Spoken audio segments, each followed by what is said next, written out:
Ghana's total debt is currently about 80% of its gross domestic product.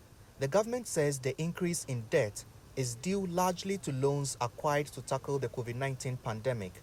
The government's bonds on international markets have crashed, so it cannot borrow at a low interest rate this year to support the economy.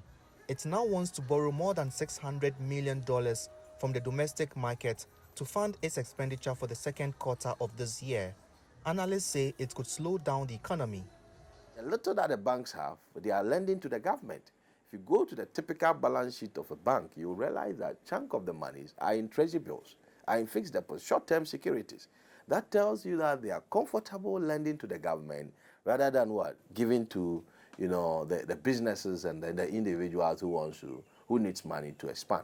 We're going to have a situation where the crowding out of the private sector and the individual businesses keeps on what? Going. And by so doing, the economy is not going to grow. Ghana's economy has been struggling since the beginning of the year, with rising inflation coupled with a weakening local currency. The central bank has hiked the lending rate to 17% to curb inflation.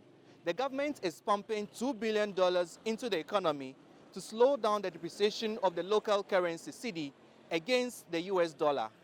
The government has also slashed wages of ministers and heads of state-owned enterprises by up to 30% to reduce its expenditure. And our media review will review the successes of what we have done.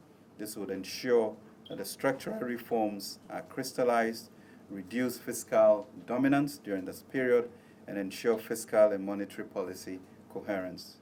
Together, we will confront the macroeconomic challenges head-on, stabilize the economy, and set it on the path of economic transformation. The government says it will limit its budget deficit to 7.4% by the end of the year. If government decide to create a huge deficit, that we must finance the deficit, be it locally, or I'll come to the local aspect of it, be it locally or externally, it's going to be tough. Because external, when you go there, you'll be hit with higher interest rates. Analysts say Ghana may have to turn to the IMF for a bailout to deal with its rising debt, but the government says it will not sign up for an IMF program. Instead, it will implement its homegrown policies to come out of debt distress. Nabil Ahmed Rufai, CGTN, Accra, Ghana.